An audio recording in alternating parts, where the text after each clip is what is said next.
A new poll suggests the man who wants to be the next Queensland Premier is in danger of losing his seat at this month's state election. 7 News in New South Wales slips up on one of the best-known facts about the election north of the border.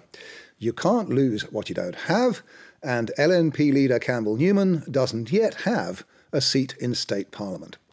Welcome to Media Watch. I'm Jonathan Holmes. More on the Queensland election in a moment, but first, do you remember this press conference at the height of the Brisbane floods in January last year? Circumstances are very grim out there on the streets of Ipswich and Brisbane. We are now in the grip of a very serious natural disaster, and you've all seen the images on your TV screens. And that was the last we saw of the Australian Sign Language interpreter. The other channels were just as bad. A viewer pointed out on Nine's Facebook page that members of the deaf community are missing out on vital information. Sign language interpreters are only useful if they are seen. Well, most of the networks rapidly learned, and in the live coverage of subsequent press conferences, the Auslan interpreter was in shot. But that was Queensland. Last week in New South Wales, the lesson had to be relearned by ABC News 24. This crucial advice from the SES was broadcast live last Sunday morning. The message still, as floodwaters continue to move across the state, is for people to be really conscious of not driving, riding or walking through floodwater. For the deaf and hearing impaired, trying to read what the Auslan interpreter in the corner of their screen was signing must have been intensely frustrating. ABC News tells Media Watch that as soon as producers at ABC News 24 became aware of the fact that a signer was present, they attempted to get a message to the cameraman to pull out and include the signer in shot. And 7 minutes into the press conference, lo and behold, there's no forecast rain for the Warragamba catchment in that wider area over the next week or so. Well, at least the hearing impaired viewers got the good news. And now back to Queensland, where the long-suffering citizens still have 2 weeks of this kind of thing to put up with. It was a quieter day on the campaign trail for Anna Bligh, taking to the pool to promote a plan to give swimming lessons to every Queensland child under the age of 4. Mr Newman wooed future voters in Caboolture. Have you got a lot of dollars? And released a $92 million plan to give new mums and babies free consultations with a nurse or midwife, including 2 home visits. From the bush to the beach, Bob Catter talked up plans for a new art gallery on the Gold Coast. It's the familiar campaign routine. Leader goes to school, factory, building site, coal mine, tourist attraction. Leader announces X million-dollar program over Y years. And then all too often, Leader refuses to answer questions about anything else. If, frankly, you want to talk about something other than family and family issues that will support kids, then really it's time to go. No, we're not entering into any discussion on that. For journos and photographers travelling on the Leader's campaign buses from before dawn until late at night, it's exhausting. For their employers, it's expensive. Usually they're not even told where they're going until just before they get there. Newspaper reporters in particular have been whinging about the system for years. On day 2 of the official Queensland campaign, the Brisbane Courier-Mail's state political editor Stephen Wardill opined, politics has become as stage-managed as a Broadway musical, and the associated imagery is often more important than the actual words. Of course he's right. The 2-minute story on the TV news is what each day's campaigning is all about, and TV needs pictures.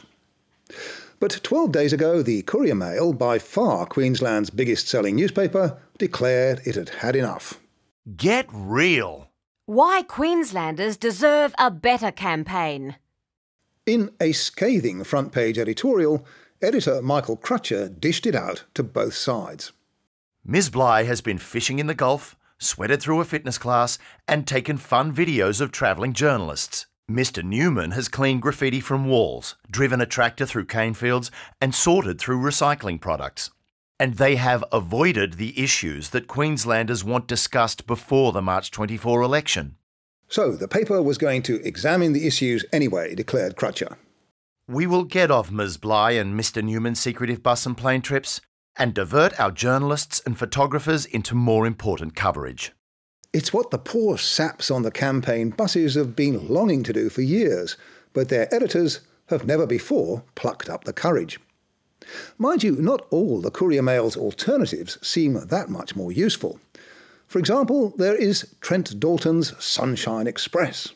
Off the buses. Queenslanders deserve a better election campaign, where their concerns about the future of our state get addressed with real answers rather than political spin. Trent Dalton, they tell me, is a talented feature writer, and he's certainly a natural on camera. And let me tell you, this isn't a bus. That is a bus. In a video on the Courier Mail's website, Trent chats with the owner of a restored London double-decker bus, and they go for a spin around Redcliffe. But in a 4-minute video, only 2 Queenslanders get to express their concerns, if you can hear them.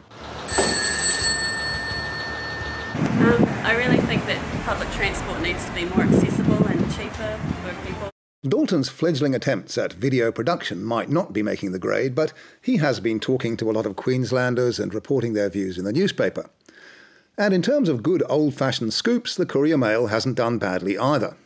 Union admits staff paid for LNP protest. Cash for can-do. Queensland business leaders are being asked to pay up to $22,000 for exclusive access to Campbell Newman and his team. And it has done some decent analysis of issues like health and education. But its News Limited stablemate, The Australian, has had some scoops too. Newman's top staffer claimed $464,000 rake. And the Oz ran this for a day or two over its Queensland election coverage. The only newspaper covering the leaders every step. Not much brotherly love in the News Limited family. The Courier Mail's election strap says, more journalists covering the campaign than any media outlet.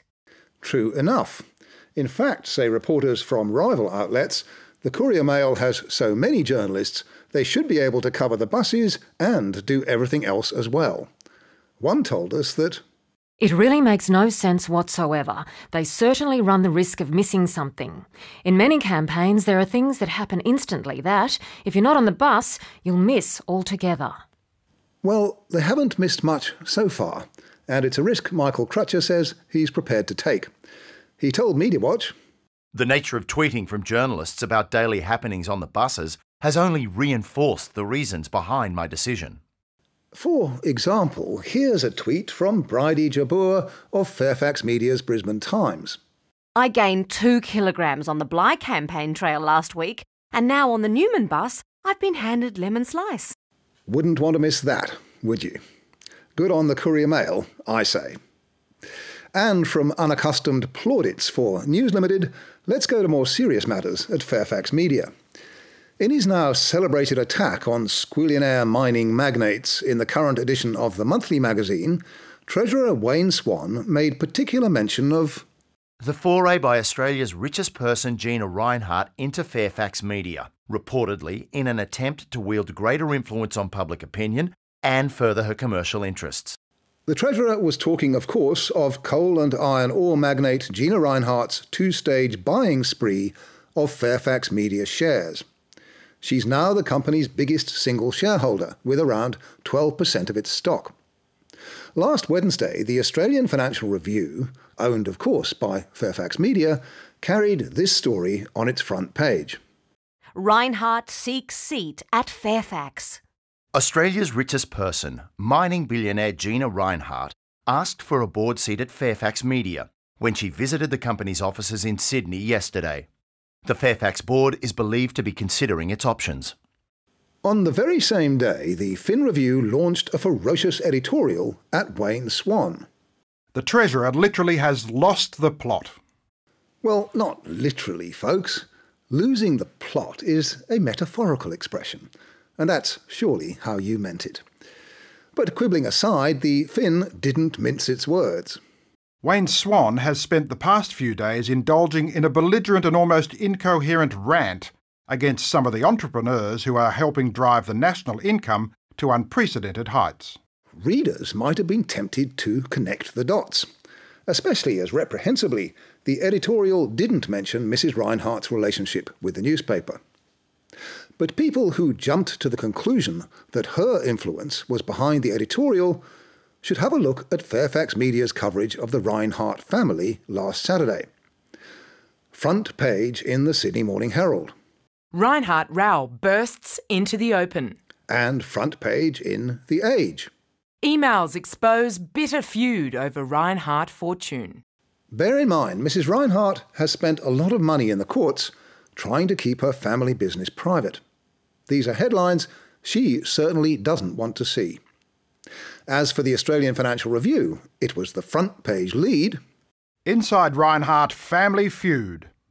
And the paper gave the story a double-page spread in its perspective section. Mother knows best. Gina's bitter email. Seems to me that if Gina Rinehart has bought into Fairfax Media in order to influence its editorial policy, she's got a way to go yet. While we're on the subject of the Australian Financial Review and the political influence of wealthy entrepreneurs, last Tuesday the paper led with this story. Revealed. Coal under green attack. Greenpeace is spearheading a campaign by green groups, including What If founder Graham Wood's foundation, to raise up to $6 million to disrupt and delay new coal mines and infrastructure in a bid to make some unviable. The story was based on this leaked document, which is now available on the internet. Stopping the Australian coal export boom. Funding proposal for the Australian anti-coal movement. It appeared to have 3 authors, including John Hepburn, Greenpeace Australia Pacific.